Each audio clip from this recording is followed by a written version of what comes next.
Bonjour à tous, je suis ravie de vous accueillir aujourd'hui pour le webinaire sur la transformation digitale et l'affichage dynamique. Voilà, donc c'est un sujet important pour lequel nous avons la chance d'avoir avec nous Anthony Yeh, de l'ESCP Business School. Et donc nous allons être deux pour pouvoir en fait animer ce webinaire. N'hésitez pas tout de suite à nous dire si vous m'entendez bien, si vous voyez la présentation dans la partie centrale. Et comme toujours, sur la partie droite, vous avez un chat à la fois pour dire que vous nous entendez bien et surtout pour poser des questions en fait au fur et à mesure en cas de besoin. Et ce sont des questions auxquelles nous pourrons répondre en fait à la fin. Voilà, donc merci à vous en tous les cas. Donc juste pour faire une première présentation donc des deux personnes qui vont intervenir aujourd'hui. Donc comme je disais, donc nous avons la chance d'avoir Anthony Yeh de l'ESCP Business School qui intervient pour nous aujourd'hui. Je vais lui laisser la parole pour qu'il puisse se présenter. Donc moi-même Dominique Charin de la société eVideo.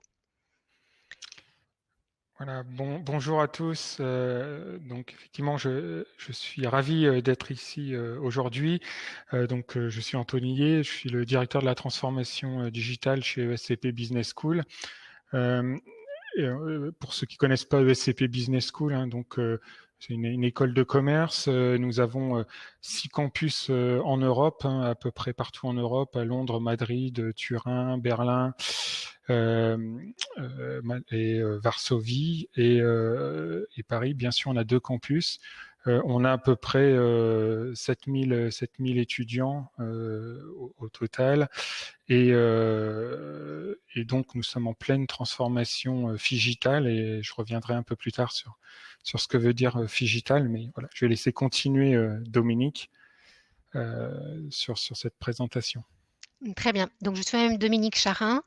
Je suis directrice commerciale chez eVideo.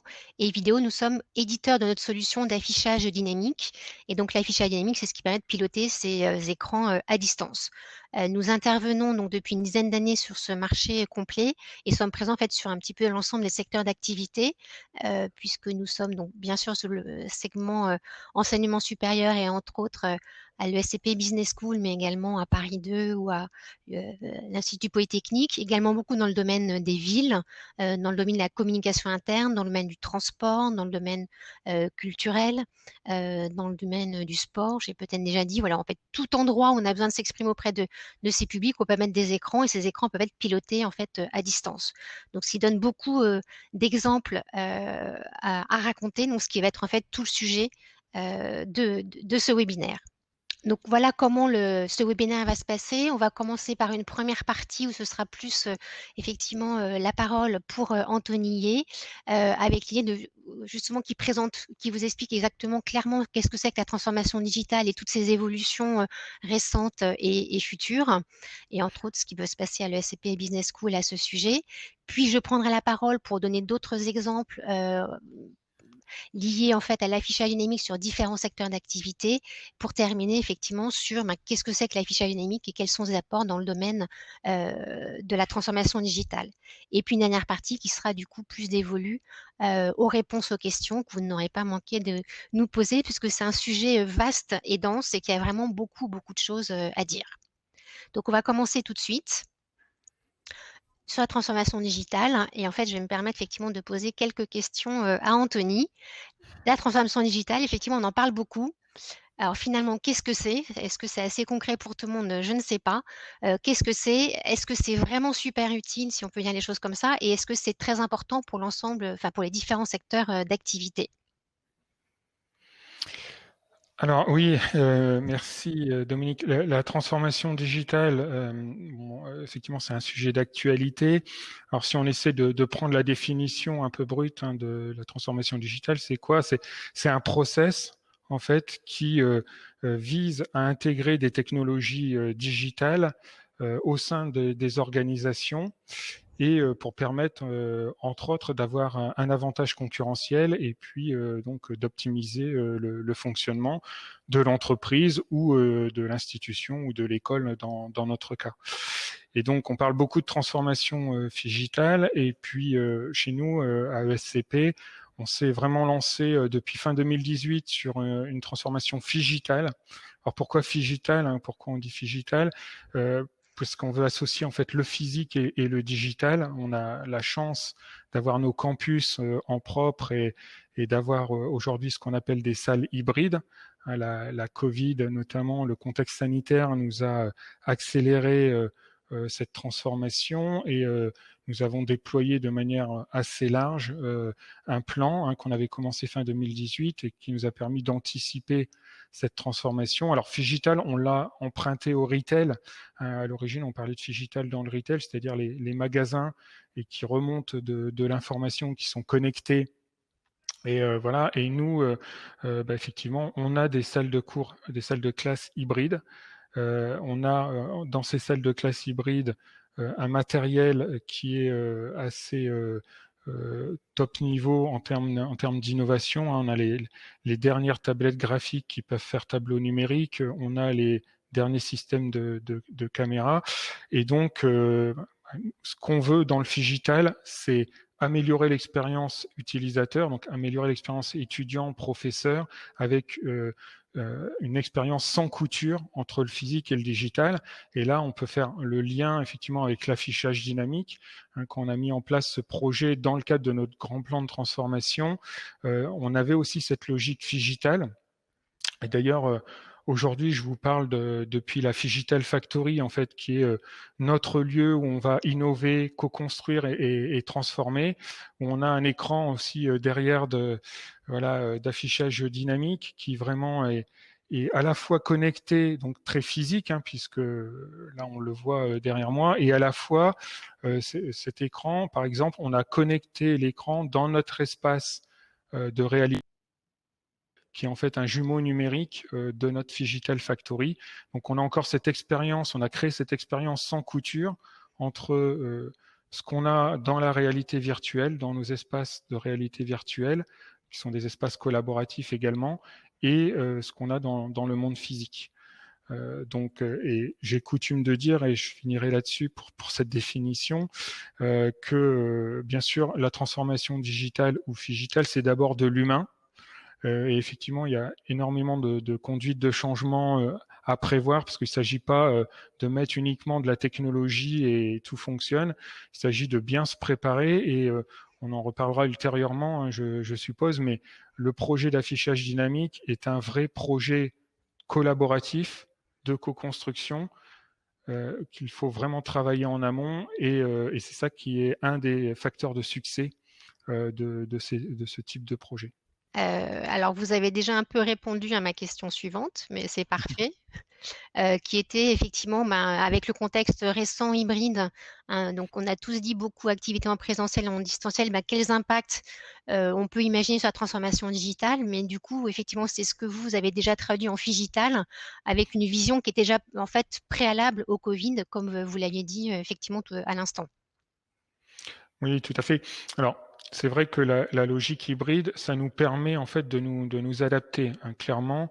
Euh, je prends un exemple. Le ministère de l'Enseignement supérieur et de la Recherche, en fait, à un moment donné, nous a autorisé à accueillir à peu près 50% d'étudiants sur site. Ça, c'était dans un cadre, j'allais dire, interconfinement et donc ça nous a permis en fait le professeur peut à la fois faire cours à des étudiants qui sont sur site, donc j'allais dire une moitié de groupe et puis une moitié d'étudiants à distance ou un tiers de tiers ou voilà. Et donc ce système hybride il permet également de faire un cours où on a le professeur dans la salle de cours et tous les étudiants à distance. Donc ce sont des systèmes qui sont vraiment très agiles. On est vraiment agile sur ces systèmes et ça nous permet vraiment de s'adapter en fait à la situation qui est encore incertaine dans les semaines à venir, même si effectivement les étudiants ont des cours en ligne, il y a beaucoup d'étudiants qui préfèrent revenir sur site, qui préfèrent avoir des contacts directs quand c'est possible, bien sûr en respectant les distanciations. Mais voilà, donc on a pu avec ces systèmes hybrides s'adapter. et permettent notamment aussi d'enregistrer, un peu comme on est en train de le faire aujourd'hui, les classes hybrides, pour pouvoir notamment les rejouer en replay aussi pour éventuellement des étudiants qui n'auraient pas pu suivre le cours. Donc on a essayé de penser, j'allais dire, l'ensemble de l'expérience, y compris professeurs, hein, puisque dans nos salles hybrides, on a ce qu'on appelle des systèmes de captation de son et de vidéo qu'on appelle beamforming, en fait, qui permettent en fait de ne pas utiliser de micro-cravate, et donc ça permet aux professeurs d'être complètement libres de se déplacer dans l'amphi ou dans la salle de classe et d'être complètement libre, comme si en fait il enseignait, j'allais dire, un cours 100% en présentiel.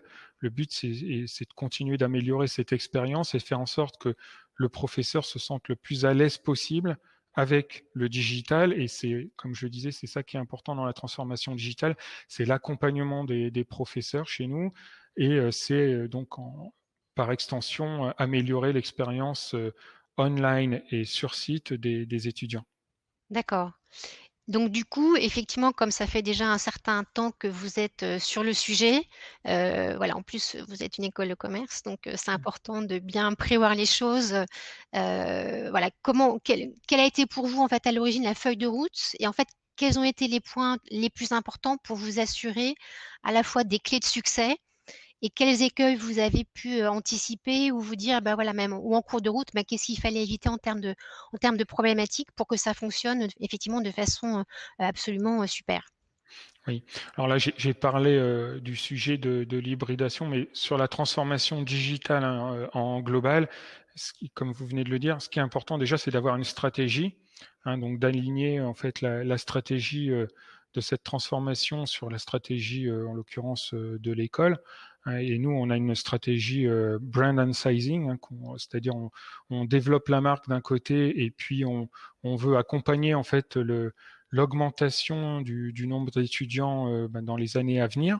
Donc on va accompagner cette stratégie, et on va mettre en place un plan un plan de transformation qui est basé sur un PMO, donc un portefeuille de projets dont on va gérer les risques, dont on va gérer la coordination et les priorités. Et donc nous, on a plus de 47 projets aujourd'hui qui sont inscrits dans le plan de transformation. Depuis à peu près 2 ans et demi, on a livré une trentaine de réalisations déjà, et on est en train d'accélérer ce plan, effectivement, compte tenu du contexte. Mais c'est pour ça qu'on a une transformation vraiment 360.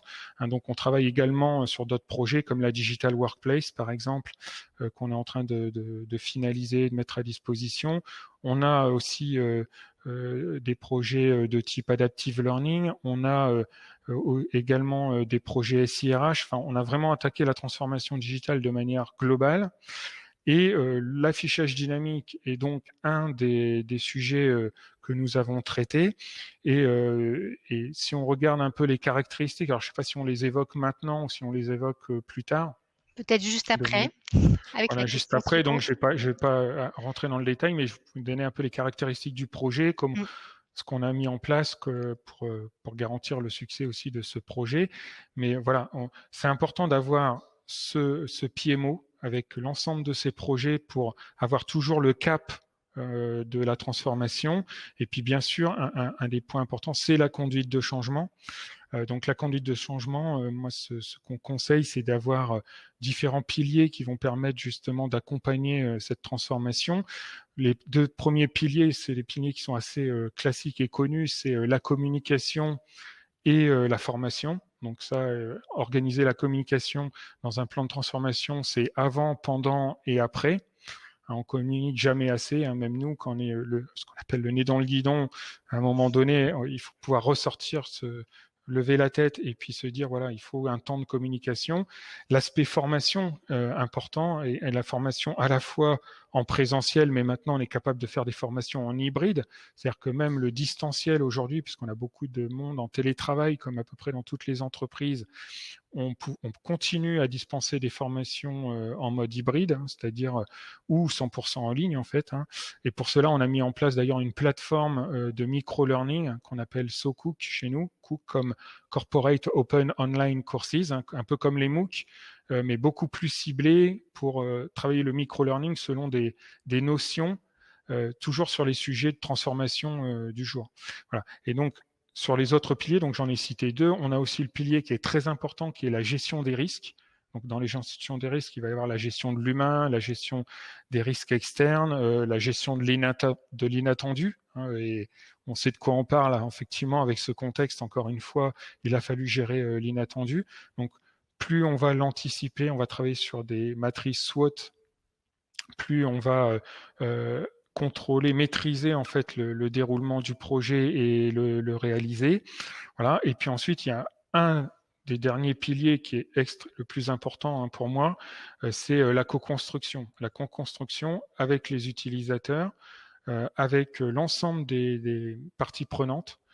Plus on va co-construire, plus les solutions digitales vont être acceptées, vont être comprises. Et plus le process en fait va être partagé et maîtrisé. Voilà. Donc ça, ce sont des piliers de la transformation qui, faut l'avouer, hein, est un peu complexe en ce moment puisqu'il a fallu aussi changer ces méthodes hein, avec le management à distance, avec le télétravail, avec toutes ces approches et voilà. Mais il faut également, et ça c'est le message que moi j'envoie, il faut également se préparer pour le retour sur site, puisque Oui. voilà, c'est un peu un message d'espoir, c'est que voilà, on espère tous que cette crise, au bout d'un moment, puisse se résorber et qu'on puisse revenir aussi sur site, même si on va garder certaines habitudes à distance. Donc le figital est important et donc l'affichage dynamique également est très important.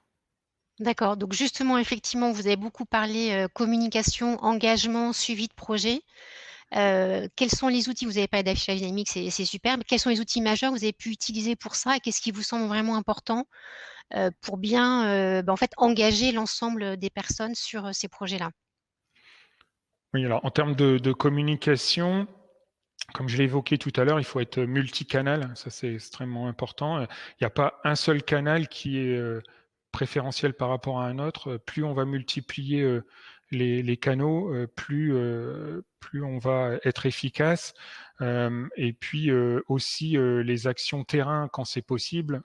Actuellement, c'est beaucoup d'actions, encore une fois, qui peuvent se faire à distance par des micro-réunions, par exemple en ligne. Je sais que nous, on a mis différents dispositifs. Par exemple, la direction des ressources humaines a mis en place ce qu'on appelle le Together Café le matin de 9h à 9h30. Chacun peut se retrouver autour d'un café virtuel, mais échanger. On a aussi alors toujours dans les logiques café, on a le Coffee Manager Break où on a tous les managers en fait où on peut présenter l'avancement du plan de transformation régulier, mais il y a différents sujets qui sont partagés, hein, donc c'est beaucoup de partage. C'est aussi effectivement l'intranet et les mails. Enfin, on est vraiment multicanal sur ces sujets-là, et nous, on utilise aussi beaucoup notre plateforme de micro-learning pour communiquer. Donc, on a des espaces de communication, hein, de gestion de contenu, mais on a également, quand on fait en fait un micro-learning, on explique dans le micro-learning, c'est du storytelling également. Hein, c'est pas uniquement des tutos comme on peut voir à droite, à gauche. On est dans une logique où on explique l'histoire de le pourquoi du comment, pourquoi on est en train de transformer, et ce que ça peut apporter, bien sûr, comme bénéfice, comme avantage, comme retour sur investissement. Donc tout ça, voilà, on le met en œuvre et voilà, encore une fois, c'est un des facteurs de succès. Et bien sûr, il faut pas communiquer tout le temps parce que voilà, il faut les communiquer au bon moment. C'est de manière stratégique, de manière régulière. Par contre, hein, puisque on a tendance à dire que la pédagogie c'est l'art de la répétition, mais il faut aussi trouver le bon moment où les gens sont disponibles intellectuellement pour pouvoir communiquer. Ça, c'est important. Et ça sera le cas d'ailleurs dans l'affichage dynamique. L'information qu'on va diffuser, on va la travailler, on va la sectoriser. Et puis surtout, nous, dans nos campus, on va les mettre stratégiquement. On va positionner les écrans stratégiquement. Donc, on a une quarantaine d'écrans, nous, Encore une fois, je pense qu'on va faire peut-être un point spécifique là-dessus, ou vous voulez que je l'aborde maintenant, Allez-y, mais très bien. voilà. Donc voilà, notre plan de transformation, effectivement, dans ce sujet d'affichage dynamique, bon, c'est un peu comme un bébé, ça a mis 9 mois pour arriver.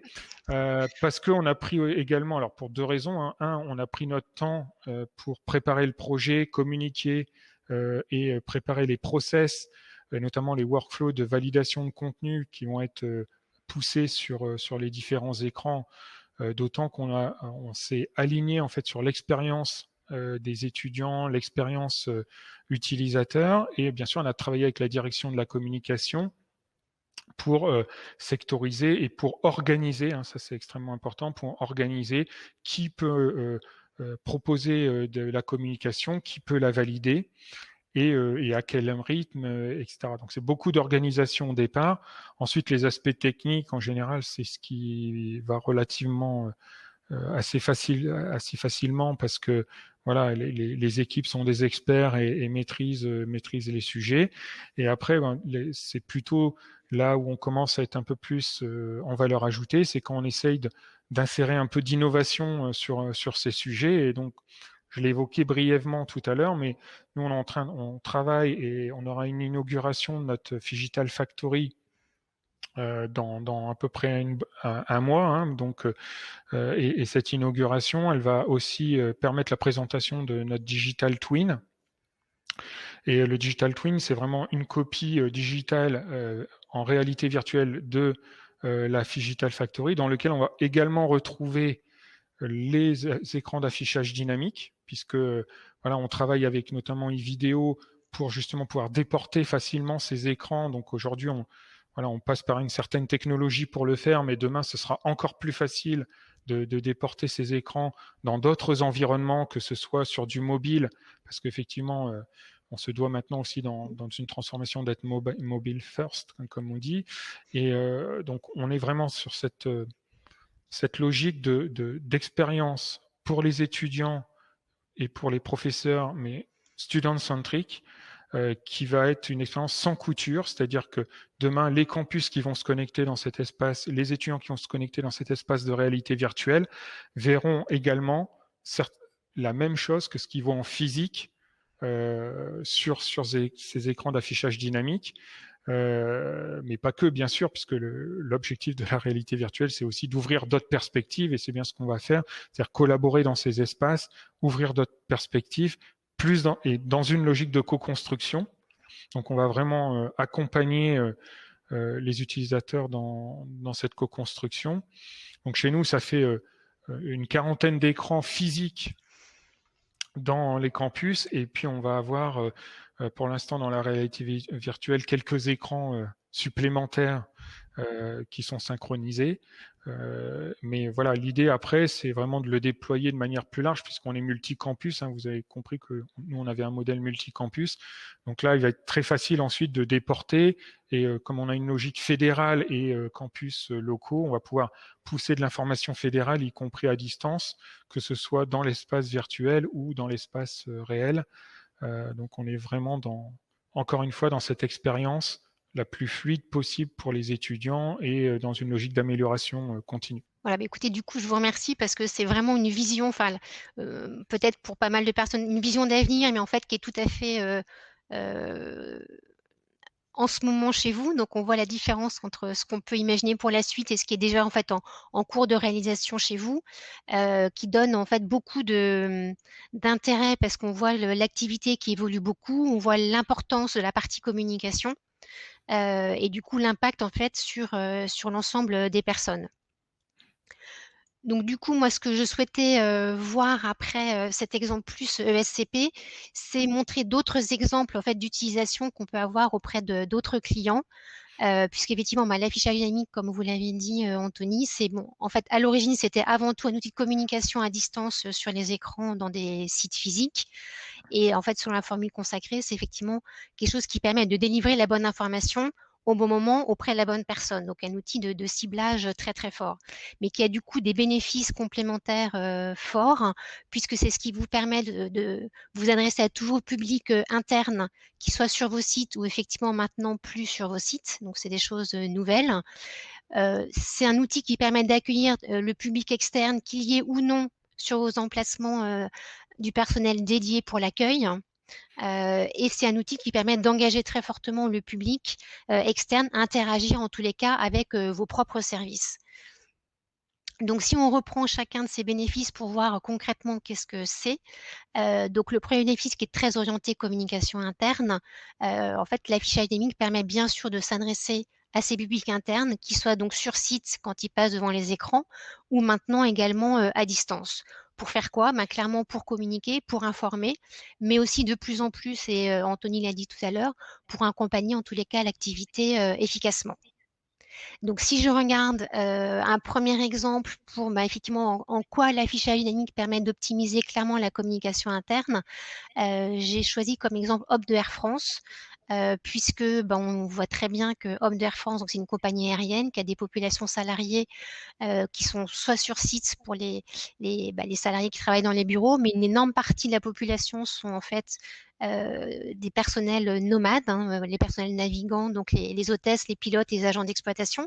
Et puis maintenant, de façon récente, tous les salariés sur site sont aussi de plus en plus en télétravail. Donc tout l'objectif, c'est d'arriver à organiser cette communication interne de la façon la plus efficace possible, en s'adressant à tout le monde, pour être sûr que tout le monde ait la bonne information, en respectant la double cible communication nationale de la société, mais également la communication plus locale de chacun des sites qui ont des choses différentes à dire, et du coup permettre que cette double communication fonctionne bien en termes d'organisation dans les écrans, et donc d'avoir une véritable collaboration des différents services de communication, qu'ils soient centraux ou locaux. Donc les écrans physiques, dans un premier temps, ont bien sûr été disposés dans l'ensemble des sites de Hop, avant tout sur des lieux de passage et des lieux de pause pour être sûr de toucher le plus grand nombre de personnes, pour diffuser surtout de la communication interne. Mais en fait, plus ça va, plus finalement il y a beaucoup de choses dans les écrans. Donc au-delà de la communication interne, c'est aussi, comme on peut le voir sur le premier écran qui est montré ici, un dashboard d'activité en temps réel. Donc typiquement, c'est une bonne façon de transmettre en temps réel tous les chiffres de résultats de la société. Donc de façon récente, les satisfactions ou pas des clients qui prennent l'avion, les taux, enfin voilà, est-ce que les avions sont à l'heure ou pas. Donc il y a beaucoup d'informations qui sont importantes sur l'activité, et donc c'est important de pouvoir la faire partager en réel vis-à-vis de tout le monde. Mais c'est aussi un relais important de tous les outils de communication de la société, puisque tous les informations qui sont sur l'intranet, qui sont sur les médias sociaux, peuvent être diffusées dans les écrans. Donc l'écran est le premier point d'entrée pour dire voilà les gros titres de l'information. Voulant en savoir plus, rendez-vous sur l'intranet ou sur les médias sociaux. Ou alors on a un événement digital qui est important, qui peut être du Teams, qui peut être un Facebook Live. Du coup, l'intérêt des écrans, c'est de pouvoir les relayer en temps réel pour que chacun puisse les voir beaucoup plus facilement, sans forcément se déporter sur ces outils digitaux complémentaires.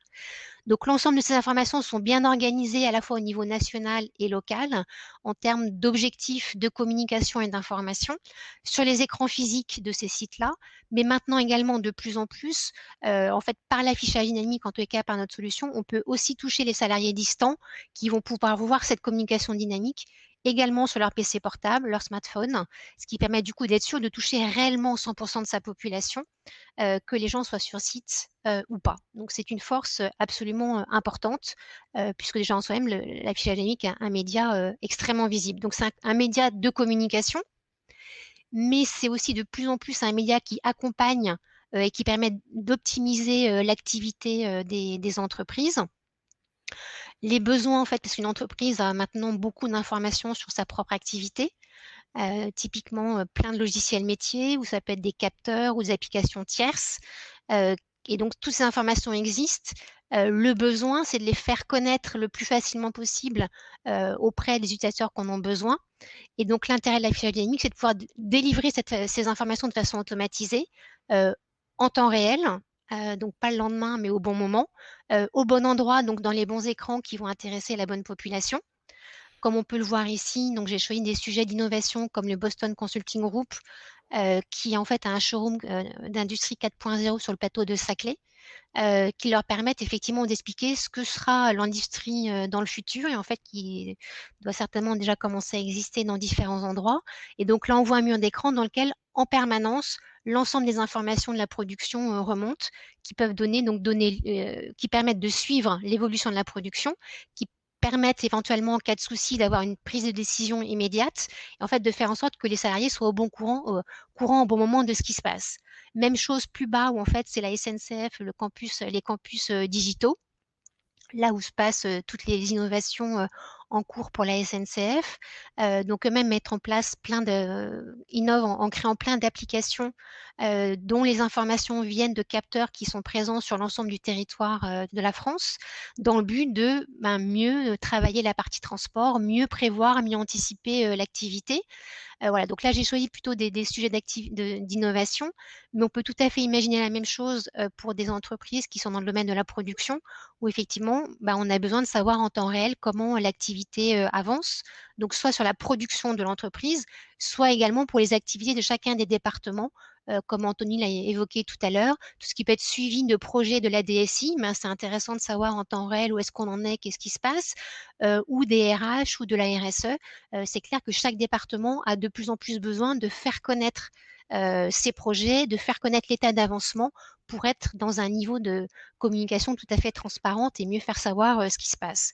Ou alors, de la même façon, on a des clients qui se servent donc du coup de l'affichage dynamique en challenge commercial. Donc, par exemple, un jour par mois, voilà, ils ont leur logiciel métier qui permettent d'engranger les commandes qui sont prises. Un jour par mois, ils peuvent faire un challenge commercial et du coup, dans les écrans, ces informations arrivent de façon automatisée, ce qui permet effectivement que ce challenge, en fait, est une véritable animation et que chacun sache où il en est et donc puisse participer à ce défi mensuel. Donc, voilà, au niveau activité, l'affichage dynamique peut vraiment contribuer à la bonne information au bon endroit en ayant cette capacité d'être vraiment dans l'instantanéité et dans le temps réel.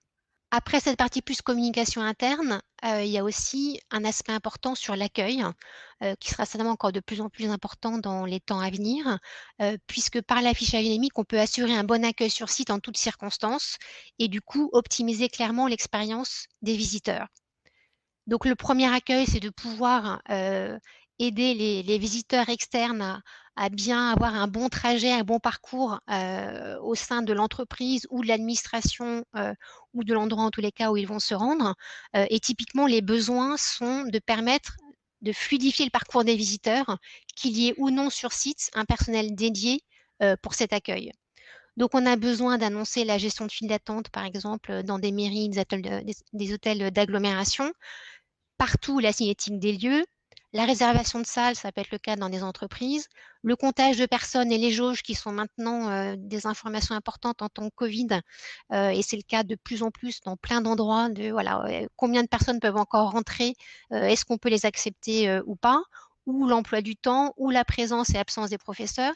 Toutes ces informations sont des informations absolument essentielles pour l'animation des sites, sont des informations qui existent par ailleurs, donc dans des logiciels métiers. Donc l'intérêt, c'est au lieu de ressaisir ces informations, d'avoir un pont direct entre ces logiciels et l'affichage dynamique pour qu'elles soient vues au bon moment, au bon endroit et que ça permette effectivement que les visiteurs extérieurs aient la bonne information, qu'ils puissent du coup interagir avec vous le plus facilement possible. Donc d'optimiser complètement l'accueil de ces publics extérieurs, ce qui permet non pas de remplacer des salariés pour l'accueil, mais de faire en sorte que ces personnes-là, chez vous, soient dédiées à, on va dire, un service plus sur le conseil ou d'être plus au cœur même de leur travail plutôt que d'être sur un type d'information ultra précis. Voilà, donc les écrans sont un vrai relais pour du coup décharger les équipes internes et leur permettre de se focaliser sur leur propre travail. Donc quand on parle accueil, c'est à la fois fluidifier le parcours, mais c'est aussi annoncer la bonne information au bon moment de l'événement du jour. Donc là, j'ai pris comme exemple le domaine culturel parce que c'est certainement le plus parlant immédiatement, mais c'est des choses qu'on peut retrouver dans beaucoup de secteurs. Donc l'idée, c'est effectivement, voilà, un public externe arrive pour voir un événement un jour précis. Ce qui est important, c'est qu'il ait présentation des programmes du jour. Donc, la bonne présentation des programmes du jour, c'est à la fois les bonnes personnes qui vont faire cet événement, le bon parcours, où est-ce que ça se trouve, les bons ateliers. Donc, si par exemple, je rentre au Louvre, aujourd'hui, je vais aller voir une exposition, mais suite à cette exposition, j'ai peut-être plein d'activités qui sont en lien avec cette exposition. Donc, c'est intéressant que je le sache, ce qui va vraiment me permettre d'avoir un parcours visiteur tout à fait optimisé et tout à fait intéressant. Donc, les écrans ont un vrai rôle à jouer par rapport à ça, à la fois pour donner le bon parcours, les bonnes informations, mais pourquoi pas, s'il y a un changement de dernière minute, en fait, que ces informations soient mises à jour immédiatement le plus facilement possible, ou alors, puisque j'ai le programme de la journée, pourquoi pas en profiter pour annoncer le programme des jours à venir, pour du coup, d'une certaine façon, me faire revenir une prochaine fois. Donc, on voit effectivement que ces diffusions sont tout à fait fluides, permettent la bonne information, permettent de sécuriser la bonne information au bon moment, que ce soit une information qui est programmée d'avance ou une information de dernière minute, comme ça peut être le cas ici en bas sur des écrans de la Philharmonie. Voilà, typiquement, si quelqu'un a choisi d'avoir un spectacle avec un chef d'orchestre vraiment réputé et ce chef d'orchestre est malade, c'est important de savoir qu'il est remplacé par quelqu'un d'autre. Voilà, c'est une information un peu dur, mais du coup, c'est important de pouvoir le diffuser facilement. Là aussi, ça permet que sur place, les équipes soient vraiment dédiées à leur propre service et non pas à annoncer ce type d'informations. On a vu donc des bénéfices dans le domaine de la communication interne, on vient de voir des bénéfices dans la partie accueil de public extérieur, mais aussi l'idée, c'est du coup de mieux travailler l'interaction avec vos publics extérieurs et de leur faciliter le parcours d'achat ou de visite. Donc, quand on parle de parcours d'achat, on pense le plus facilement possible au retail. Et donc là, j'ai choisi de vous montrer un exemple auprès de notre client qui est Bouygues Immobilier, que je trouve relativement parlant, puisque du coup, comme toute enseigne, ils ont aussi un besoin de communication nationale autour de leur identité de marque, autour des services qu'ils peuvent proposer absolument partout. Cette communication globale étant complètement doublée d'un autre besoin avec une communication plus locale, à savoir qu'est-ce qui se passe dans chaque agence, puisqu'effectivement, Bouygues Immobilier, c'est du programme de logement neuf. Donc, ces programmes de logement neuf ne sont présentés que dans l'agence locale, ils ne sont pas présentés sur l'ensemble du territoire. Donc, l'important, c'est d'arriver à organiser le mieux possible une information globale marque et une information spécifique agence. Donc, les écrans permettent ce type d'information, comme on peut le voir ici avec des écrans qui sont en fait découpés. Donc, la partie gauche, Bouygues a choisi d'avoir dans la partie gauche des informations nationales et dans la partie droite des informations locales de chacune des agences. Donc, chaque agence est maître de cette partie-là, ce qui lui permet d'annoncer à la fois ses offres, ses événements, ses nouveaux horaires d'ouverture et que globalement, l'ensemble de la communication reste quand même dans l'identité de la marque Bouygues Immobilier. Et de plus en plus, non seulement ces écrans permettent d'avoir de la communication, ces écrans permettent, comme on peut le voir aussi en centrale, d'avoir une partie plus expérience, donc de diffuser une vidéo sur des programmes immobiliers, donc de plonger le futur client dans un univers très expérience de la marque, mais aussi de plus en plus de diffuser des QR codes, puisqu'en fait, on commence maintenant à en être bien habitué. Et en fait, l'intérêt de ces QR codes permettent à toute personne qui passe devant l'écran de charger ses propres informations sur son smartphone, éventuellement de prendre rendez-vous avec l'agence si l'agence est fermée, ou d'avoir des informations encore plus importantes sur les programmes immobiliers en cours. Donc un vrai relais, au-delà de donner les premières informations, de créer un véritable engagement vis-à-vis de l'agence. Et en fait, qu'en pense Bouygues Immobilier? Depuis en fait qu'ils ont des écrans, ils ont vu un point très important, c'est qu'à la fois, il y a plus de prospects qui rentrent et tout de suite, spontanément, ils posent des questions par rapport à des projets qui sont présentés dans les écrans, ce qui permet que le vendeur à l'intérieur, en fait, ait plus un rôle de conseiller, plus un rôle d'accueil, donc on va dire un peu plus valorisant peut-être pour lui, et en fait beaucoup plus engageant vis-à-vis des prospects. Donc les écrans sont la première clé d'entrée, mais qui permettent après de donner au vendeur tout son sens en termes de conseiller immobilier. Voilà, je parlais QR code récemment, donc effectivement avec la partie Covid, chacun a dû se réinventer en termes d'activité. Donc l'intérêt de l'affichage dynamique, c'est aussi de faire savoir toutes les nouveautés, tant vis-à-vis de la partie externe que vis-à-vis de l'interne. Donc là, j'ai pris un exemple auprès donc, de magasins. Donc effectivement, vis-à-vis de l'externe, le but, c'est de pouvoir annoncer le click and collect qui est devenu maintenant assez important. Donc, c'est encore plus important de l'expliquer parce que c'est par définition un service à distance.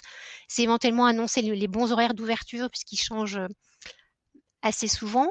Et pourquoi pas d'utiliser aussi le QR code pour que les personnes qui passent devant l'écran puissent commander directement à distance, ou en tout cas savoir qu'ils peuvent le faire, et en étant chez eux, se dire bah, finalement c'est vrai aussi depuis chez moi, je peux utiliser le site internet pour commander les services qui m'intéressent. Donc c'est une force vis-à-vis de l'externe, mais même chose, ça permet vis-à-vis de l'interne de faire savoir ces nouveautés, donc d'engager l'ensemble de la population salariée, et puis ceux qui vont travailler en interne sur ces commandes, bah dans les écrans, ils auront les commandes qui vont arriver au fur et à mesure, la gestion des stocks qui va arriver également au même moment. Donc c'est également un outil qui va leur permettre de bien travailler leur service, et du coup d'assurer que les commandes soient bien prises en compte, et du coup permettre que le service à distance fonctionne extrêmement bien. Donc on voit vraiment que l'affichage dynamique est un tout complet, à la fois de la communication, de l'information et un lancement d'action vis-à-vis des personnes qui passent devant, donc une véritable interaction. Donc ce qu'on peut en retenir, c'est que ça permet vraiment de toucher 100% de ses cibles, quel que soit l'endroit où elles sont. Donc on est vraiment sur une imbrication, et je reprends le terme d'Anthony, de Figital, donc une imbrication de physique et de digital, puisque visite son audience, l'audience peut être sur site, en physique ou maintenant à distance. Les communicants qui ont besoin de s'exprimer peuvent être effectivement sur site aussi, mais également à distance. Donc une vraie imbrication, tant côté audience que côté communicant sur le Figital. Et puis surtout, c'est quoi? C'est on peut relayer tous les médias possibles, ce qui permet donc d'avoir des médias existants ou des médias qui sont dans d'autres logiciels et de les avoir de façon automatisée dans les écrans. Donc ça permet d'avoir véritablement 3 axes, à la fois de la communication, qui est donc organisée comme on le souhaite, de l'information pour que tout le monde avance dans le même sens, mais également engagé sur une action. Donc c'est vraiment un outil complet qui permet d'aller bien au-delà que de la communication pure. Donc, pour aller plus dans le détail de l'affichage dynamique, ce qu'on le connaît un petit peu, mais peut-être que c'est un média qui, enfin, c'est pas peut-être, je pense que c'est un média qui gagne largement à être connu. Pour moi, ça fait partie des piliers de la transformation digitale. Donc, Anthony en a évoqué plusieurs. C'est vrai qu'il y en a plusieurs, bien entendu. En tout cas, pour la partie communication et information, l'affichage dynamique en fait clairement partie, puisqu'il va permettre d'informer facilement l'ensemble des populations, de communiquer et de faire agir correctement. Son premier atout, c'est diffuser la bonne information au bon endroit, au bon moment, puisque c'est avant tout un outil de communication percutant, puisqu'en fait, si on passe devant les écrans, ben, on les voit, donc on va voir les informations. Donc les informations, en fait, viennent automatiquement au-devant des publics cibles, que les communicants soient sur site ou pas, comme je disais tout à l'heure, ou même sur plusieurs sites. Donc ça va permettre d'organiser complètement une communication qui peut être nationale et locale, et de l'architecturer la façon la plus simple possible. Ça permet aussi d'avoir beaucoup d'informations en temps réel, donc issues de logiciels métiers, j'en ai beaucoup parlé, ce qui est du coup là aussi la garantie de la bonne information au bon endroit, avec une mise à jour automatique sans avoir besoin de ressaisie, et d'avoir surtout des informations en temps réel. Mais de plus en plus, et c'est maintenant le cas en tous les cas avec notre solution, au-delà d'avoir des écrans sur site, cette communication dynamique peut être aussi également vue par vos profils cibles sur leur propre PC, smartphone ou tablette s'ils ne sont pas sur site. Ce qui permet là du coup d'avoir une garantie réelle, d'avoir absolument 100% de sa population qui va avoir les bonnes informations en fonction donc du profil ou du groupe auquel elle appartient. Donc c'est vraiment une force importante de toucher 100% de sa cible en fonction du ciblage que vous souhaitez faire, quel que soit l'endroit où se trouvent vos publics. Comment ça fonctionne? L'affichage dynamique a beaucoup d'intérêt puisqu'en fait, vous pouvez organiser votre communication. Vous pouvez surtout diffuser ce que vous voulez et piloter cette communication le plus facilement possible. Donc, le but, c'est d'organiser et d'alimenter son plan de communication. Donc, pourquoi c'est important?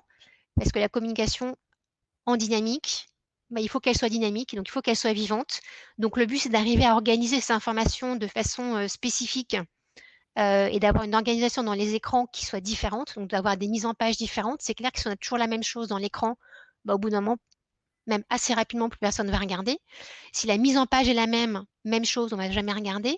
Donc le but, c'est d'arriver à avoir des organisations différentes qui vont aussi permettre d'avoir dans un même écran une communication interne, puis une communication externe, plus de l'Internet par exemple. Donc ce qui est en fait un point d'entrée complet de l'ensemble de vos communications à un moment précis dans les écrans, mais également, comme on peut le voir, donc j'ai symbolisé ça par un agenda. Très clairement, l'idée, c'est d'arriver à organiser les choses dans la durée, puisqu'effectivement, quand on met en place de l'affichage dynamique, c'est pas pour une semaine ou 2 semaines, c'est pour longtemps. L'idée, c'est de se dire qu'effectivement, cette communication, elle va suivre vos besoins dans le temps. Intérêt complémentaire, c'est de pouvoir diffuser tout ce qu'on veut, donc de ne pas être restreint dans un petit nombre de médias. Donc de pouvoir diffuser tous les médias que vous avez à disposition de façon native, mais également, comme je l'ai dit, beaucoup tout ce qui est logiciel autre. Donc ce qui donne beaucoup de possibilités, ce qui permet en fait à chacun de communiquer facilement, puisqu'en fait on a tous des logiciels qu'on aime bien utiliser en termes de création. Donc ça donne beaucoup de contenu. Le fait d'y avoir plusieurs utilisateurs, ça permet d'avoir encore plus de contenu dans les écrans. Donc c'est voilà, un contenu qui est important, qui est riche, qui est donc suivi. Les gens regardent, comme les gens regardent, bah, du coup on en remet beaucoup. Donc c'est un petit peu un cercle vertueux qui est vraiment intéressant. Et comme les communicants peuvent être à distance, les écrans peuvent être à distance, bah, la plateforme web qui va piloter tout ça vous permet de tout voir, hein. Donc à la fois voir ce qui est en train d'être diffusé, voir ce que vous avez pu programmer, voir ce que vous avez pu prévoir en termes de programmation, vous assurer que tout va bien et éventuellement vous faire des gestions d'alerte qui vont venir automatiquement vers vous. Donc c'est vraiment un outil complet, à la fois d'information, de communication et qui lance l'action. Donc, on est vraiment dans le domaine de la transition et la transformation digitale. Et donc, l'un des sujets dont on parle un petit peu par rapport à la transformation digitale, c'est que du coup, c'est une grosse question. Quid des problèmes écologiques, puisqu'effectivement, c'est de plus en plus d'électricité, c'est de plus en plus d'Internet, qu'est-ce qui se passe? En l'occurrence, nous, on a vraiment pensé à ce point-là quand on a travaillé sur la solution e-vidéo, puisque les médias, en fait, sont téléchargés une seule fois pour la diffusion. Donc, ce n'est pas une diffusion permanente sous l'angle technique, donc ce qui permet en fait de réduire les besoins en termes de bande passante. Premier point important. Deuxième point, les contenus sont mutualisés pour l'ensemble des collaborateurs, donc ce qui permet là aussi de ne pas avoir un serveur avec une surface et en tous les cas un stockage trop important. Et puis les écrans en fait sont éteints automatiquement la nuit quand il n'y a pas de programmation. Ils sont réveillés le lendemain matin automatiquement par la solution, ce qui permet à la fois donc d'avoir en termes d'énergie des besoins moindres et surtout d'avoir le bon matériel avec une véritable durabilité de ces matériels grâce à ce système d'extinction et de rallumage par la solution. Donc c'est vraiment des points importants à prendre en compte pour s'assurer de la bonne communication. Ce qui fait qu'on a vraiment des bénéfices majeurs en utilisant l'affichage dynamique, à la fois sur ses propres équipes internes qui vont donc travailler avec, et à la fois sur les publics qui vont voir les écrans. Donc au niveau des équipes, l'intérêt, c'est qu'ils vont pouvoir mutualiser complètement leurs moyens.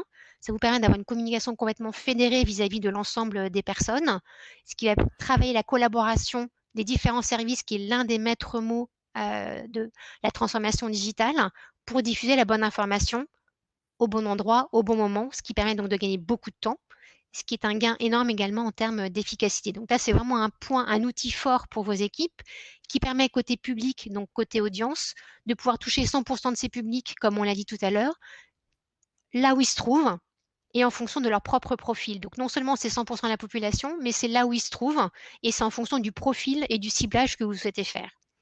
Ce qui permet d'assurer la visibilité de vos communications. Et on a beaucoup un certain nombre de clients qui font des sondages auprès de leur public externe. Voilà. Est-ce que vous avez vu qu'on a des écrans? On espère que oui. Oui, on a vu.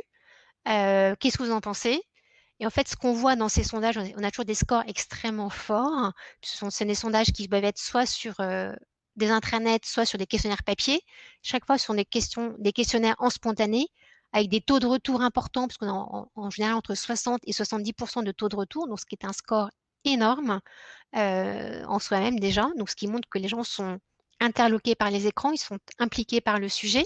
Et quand on leur demande, voilà, est-ce que vous avez vu qu'il y a des écrans et qu'est-ce que vous en pensez? 95% disent qu'ils les regardent régulièrement, ce qui est vrai. Ils sont capables de déclarer ce qu'il y a dans les écrans en termes de contenu. Et en fait, ils se servent des informations dans les écrans. Donc, c'est non seulement un média visible, mais c'est un média qui travaille l'engagement et qui permet vraiment l'activité. Puis voilà, si maintenant on commence à aller plus loin en termes d'activité, effectivement, je l'ai montré dans les magasins, ça fait rentrer. En communication interne, ça permet que les gens communiquent encore plus les uns avec les autres. Et avec les QR codes, pour le coup, c'est un moyen physique de lancer l'interactivité. Donc, on est vraiment dans le cadre d'un outil central de la transformation digitale qui permet de communiquer et d'informer. Donc, typiquement, d'engager vos publics dans l'ensemble de vos activités et typiquement dans la communication de votre entreprise, mais du coup aussi de dynamiser votre activité en diffusant en temps réel les bonnes informations. Et comme ça dynamise votre activité, ça permet à son tour à nouveau d'engager vos publics. Donc c'est vraiment un cercle vertueux qui est extrêmement fort et on se rend compte que c'est un outil qui est vraiment pris en main à la fois par les communicants, qui est pris en main par les publics qui passent devant. Et en fait, les gens le voient, et c'est un outil qui est vraiment très important et en termes de communication et en termes d'implication. Voilà donc les différents points que je souhaitais aborder avec vous aujourd'hui. En début de webinaire, on a mis en ligne 2 questions pour voir en fait au début voilà, ce que vous pensiez et de la transformation digitale et de l'affichage dynamique. On va lancer 2 autres questions maintenant, donc n'hésitez pas à y répondre.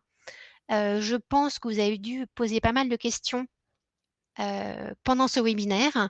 Donc, écoutez, Anthony et moi-même allons donc répondre à ces questions tout de suite.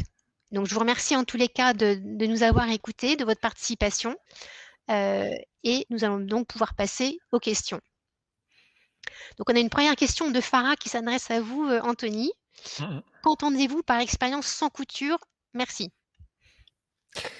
Oui, c'est une bonne question. Alors, l'expérience sans couture, hein, vraiment, dans la transformation digitale, c'est pouvoir avoir justement une logique fluide et de type qu'on appelle en marketing omnicanal, c'est-à-dire qu'on peut commencer en fait à remplir du digital et finaliser, enfin commencer sur un device pardon et finaliser sur un autre. Hein. C'est par exemple, un exemple, l'étudiant peut commencer par exemple à s'inscrire à des cours sur son mobile et ensuite finir sur son ordinateur. Donc là, il faut qu'il y ait une fluidité, une continuité. Hein, en général, dans les écoles, et peut-être aussi parfois dans les entreprises, on retrouve énormément de plateformes à droite, à gauche, et ce qui fait un peu des ruptures, hein, donc des coutures, des trous en fait hein, dans les coutures. Et là, l'idée, c'est vraiment que ce soit fluide. Donc, il faut réfléchir l'expérience complète, c'est-à-dire à notre exemple, l'étudiant qui rentre dans un campus, il doit pouvoir avoir l'information de la salle de cours automatiquement où il doit se rendre. Et on doit pouvoir lui pousser l'information. Donc il y a des technologies aujourd'hui comme les balises beacon qui peuvent se mettre en place. Donc il faut traduire ça comme une expérience fluide entre ce qui se passe dans le campus physiquement et ce qui se passe dans le digital. Et justement, c'est pour éviter, je voyais qu'il y avait une autre question, mais on y reviendra, c'est pour éviter le travail en double. Justement, l'idée, c'est ne pas doubler les choses.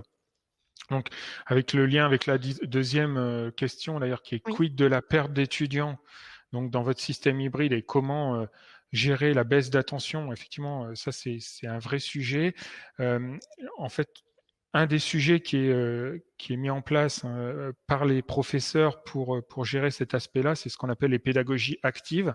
C'est-à-dire qu'en fait, ils vont organiser le cours de façon à ce que les étudiants participent le plus possible et notamment utiliser des visuels. Hein. On sait que d'un point de vue neuro-learning, on sait que le cerveau est d'abord visuel et on arrive beaucoup mieux à ancrer les connaissances de façon mémorielle, donc les connaissances. Donc l'idée, c'est vraiment d'être dans des pédagogies actives et d'organiser des groupes de travail. Et ça, les professeurs ont dû se réadapter leurs cours.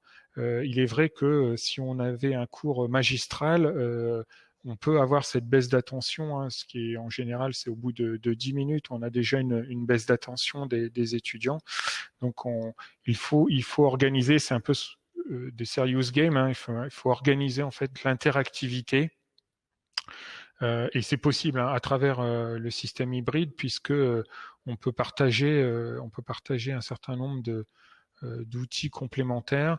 On a, pour donner un autre exemple, on a des outils de type Miro, par exemple, qui nous permettent de faire du design thinking avec la logique collaborative en ligne et aussi en présentiel. Et là, voilà, ça c'est on peut utiliser ça dans les pédagogies actives. Voilà, en termes d'administration, si on veut diffuser une même info sur l'intranet et sur les écrans, on a à faire le travail en double. Non, justement, c'est ce qu'on expliquait tout à l'heure. Hein, donc, on peut récupérer l'écran, hein, l'information, et le dupliquer. On duplique pas l'information. En fait, on projette, on récupère le flux et en fait, on diffuse le flux à un autre endroit puisqu'on est sur des technologies web. Donc, effectivement, on est c'est très portable et c'est vraiment intéressant. Nous, c'est ce qu'on est en train de faire, c'est ce qu'on a commencé à faire dans l'espace de réalité virtuelle. On n'a pas ressaisi en double les éléments.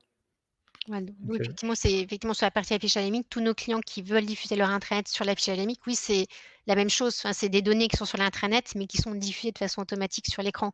C'est tout l'intérêt de se dire, j'ai des informations quelque part, ben, je vais pas les ressaisir, je les ai déjà. Donc, c'est une diffusion automatisée, d'où le terme automatisé, ce qui donne beaucoup de facilité. Pour des contenus qu'on a déjà, mais ils sont directement sur les écrans. Donc, c'est vraiment une force importante. Donc, il y a une autre question où je peux répondre, et aussi Dominique, puisqu'on a aussi une expérience, c'est je comprends bien le bénéfice d'un affichage, mais je comprends pas ce que vous entendez par affichage dynamique. Ben, c'est par opposition à affichage statique, hein, clairement. C'est qu'on peut non seulement diffuser tout type de médias, et on voit que les médias, on peut avoir des médias animés, on peut avoir des médias vidéo, on peut avoir des PowerPoint, enfin, on peut avoir des animations on va dire, voire on peut avoir également, comme on disait tout à l'heure, des flashcodes. Donc là, à partir du moment où on va pouvoir zoner les informations et afficher dynamiquement en temps réel ou en temps déporté, on est vraiment dans de l'affichage dynamique. Et le dernier point aussi, c'est qu'on va pouvoir connecter nos outils de gestion pour justement déporter de l'information qui va être rendue dynamique sur ces écrans. Voilà. En tout cas, nous, c'est notre expérience, c'est-à-dire qu'en fonction de où on se situe, bien sûr, dans le campus, on n'envoie pas le même type d'information et on ne choisit pas le même type d'affichage en fonction de ce qu'on veut communiquer, d'où tout à l'heure bien réfléchir à comment communiquer. C'est aussi ça aussi. D'ailleurs, dans ces projets, ce qui sont intéressants, c'est que ça nous permet de nous reposer et de prendre du recul sur la communication, même de manière générale puisqu'on doit réfléchir à comment communiquer dans le meilleur des contextes. Et ça nous permet de prendre en fait le meilleur de ce qui est dynamique plutôt que d'afficher des pages de manière statique et successive comme un PowerPoint par exemple. Voilà. Avez-vous des expériences de communication promotionnelle? Alors, oui. Pourriez-vous présenter une utilisation au point de vente? Donc, j'ai parlé un petit peu de Bouygues Immobilier, ce qui est le cas. Voilà. Après, il y a on a plein d'exemples possibles. Tout l'intérêt, effectivement, de l'affichage dynamique, c'est de pouvoir contextualiser la communication, donc qui était aussi un des mots d'Anthony tout à l'heure pour la partie transformation digitale. C'est de pouvoir contextualiser effectivement la communication, à la fois par rapport peut-être à une saison particulière, par rapport à un lieu spécifique. Par exemple, si on vend des vêtements, on va peut-être pas vendre les mêmes vêtements entre le sud de la France et le nord de la France parce que la météo est pas la même. Voilà. Ou alors on a besoin, on a un problème de stock, on a un peu trop de stock, on veut déstocker, ben on va pouvoir avoir une information, une offre promotionnelle en lien avec ça. Oui, on peut typiquement par l'affichage dynamique mettre en scène tout un scénario de communication qui peut être une communication marque doublée d'une offre promotionnelle qui peut être la même partout ou spécifique en fonction des profils de vos clients, du lieu du magasin et en même temps scénariser une expérience très très forte avec peut-être des murs d'écran juste magnifiques et énormes qui vont faire rentrer dans une communication ou même simplement des écrans de taille normale, mais qui vont permettre de diffuser des vidéos juste sublimissimes, qui vont faire rentrer dans votre produit sans forcément avoir de la communication promotionnelle. Donc oui, effectivement, dans les écrans, on peut faire de la com, de la promo, de l'expérience client, que ce soit complètement national ou architecturé entre du national et du local ou un profil de magasin. Oui. Alors, ce qui est intéressant, on pourrait dire sur l'affichage dynamique aussi, c'est que ça va évoluer dans le futur. Si on est un peu dans l'innovation, on peut réfléchir ce qui va arriver demain. Et c'est là où le Figital il est intéressant, c'est-à-dire que vous savez tous que bientôt la 5G en fait est en train de se déployer. On commence à voir les communications des différents annonceurs. Demain, ça va permettre quoi? Ça va permettre d'utiliser ce qu'on appelle des lunettes de réalité mixte. Donc, vous savez, pour ceux qui connaissent les fameuses Google Glass, en fait, qui ont été lancées et que ça avait fait un flop parce que justement, on n'avait pas la connectivité nécessaire. Hein, c'est une des raisons. Hein, donc, c'est le time to market, comme on dit, qui était pas réuni. Là, on va voir ce qu'on appelle la 5G qui va permettre justement de réactiver ce type de lunettes réalité augmentée.